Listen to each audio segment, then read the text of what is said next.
সবজি রান্না করব। সবজিগুলো মাত্র ছিলে নিলাম, এখন এগুলাকে টুকরো টুকরো করব। সবজিগুলো কেটে নিলাম। সবজি কাটা আসলে অনেক কঠিন, এখানে অনেকগুলাই সবজি আছে। আর ক্যাপসিকামটা কেটে আলাদা রেখেছি, কারণ ক্যাপসিকাম বেশি সিদ্ধ করা যায় না। এগুলো এখন সিদ্ধ করতে দিয়ে দিব। সিদ্ধ বসিয়ে দিলাম সামান্য পানি দিয়ে, আর একটু লবণ আর আদা বাটা। এখন ঢাকনাটা দিয়ে ঢেকে দিলাম।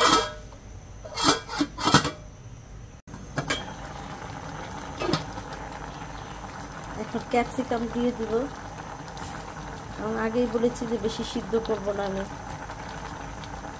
নামানোর আগে ক্যাপসিকামটা দিয়ে দিচ্ছি।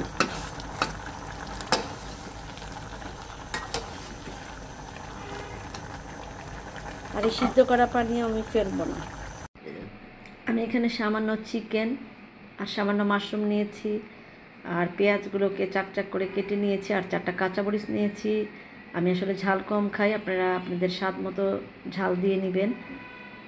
তারপর একটু সামান্য ঘি দিয়ে নিচ্ছি খাবারের টেস্ট বাড়ানোর জন্য।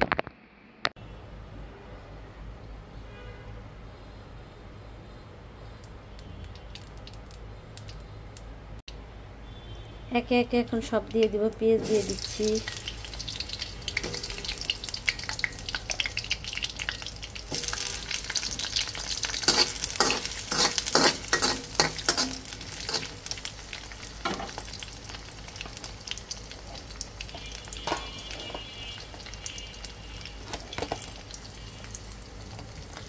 চিকেনও দিয়ে দিলাম,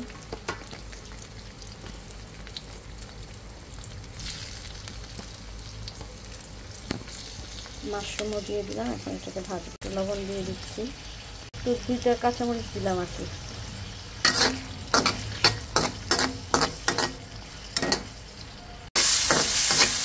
লাল লাল করে ওই লাল না, একটু হালকা ভেজে তারপরে এখন সবজি দিয়ে দিয়েছি। এখন সবজিটা একটু চিকেন আর মাশরুমের সাথে ভেজে নিচ্ছি, হালকা আর কি ভাজা। যেহেতু লবণ দিয়ে সিদ্ধ করেছি আমি, তো সবার শেষে লবণটা চেখে তারপর লবণ দিতে হবে। ভেজে দিয়েছি। আমরা বাঙালিরা আসলে অনেক ভাজা ভাজা খাই, ঠিক না যেটা।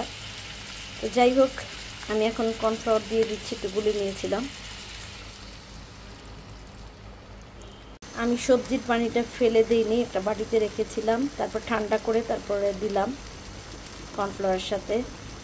তো এখন একটু পানিটা টানলেই সবজিটা হয়ে যাবে আমার রান্না ডান। আমার ভেজিটেবলস হয়ে গিয়েছে। আসলে এই ভেজিটেবলসটা ফ্রাইড রাইস দিয়ে খেতে ভালো লাগে, কিন্তু আমার এমনিতেই খেতে ভালো লাগে, তাই আমি রান্না করেছি। আমি কোনো ফ্রাইড রাইস রান্না করিনি।